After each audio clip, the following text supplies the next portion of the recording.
लोकसभा निवडणुकीचे वेळापत्रक जाहीर व तसेच आचारसंहिता सुद्धा लागू झालेली आहे। तुमचा जास्त वेळ न घेता महत्त्वाचे मुद्दे 2 मिनिटांमध्ये सांगून हा व्हिडिओ बंद करू। तर या निवडणुका देशात 7 टप्प्यात होणार आहे आणि महाराष्ट्रामध्ये 5 टप्प्यात होणार आहे। आता महाराष्ट्रामध्ये कोणत्या तारखेला निवडणुका होणार एकदा वाचून तुम्हाला सांगू शकतो मी। 19 एप्रिल, 26 एप्रिल, 7 मे, 13 मे आणि 20 मे। आता या तारखेला कधी कुठे होणार आहे हा चार्ट बघून घ्या।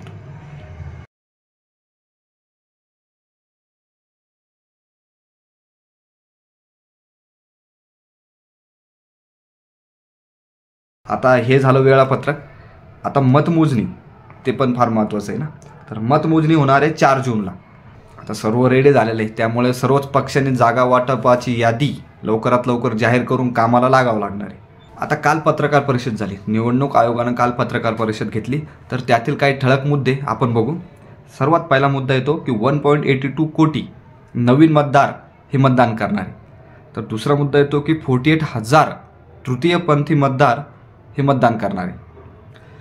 82 प्रौढ मतदार हे मतदान करणार आहे आणि 49.7 कोटी पुरुष आणि 47.1 कोटी महिला मतदार हे मतदान करणार आहेत।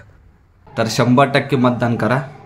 निवडणूक आयोगानं सर्व व्यवस्था करून ठेवलेली आहे। तुम्हाला वाटत असेल तर तुम्ही त्यांनी जी पत्रकार परिषद घेतली त्यामध्ये त्यांनी डिटेलमध्ये सांगितलेलं आहे, त्यामुळे तुम्ही 100% मतदान करा। तिकडे काशी घालू पण आपण मतदान पूर्णतः करू।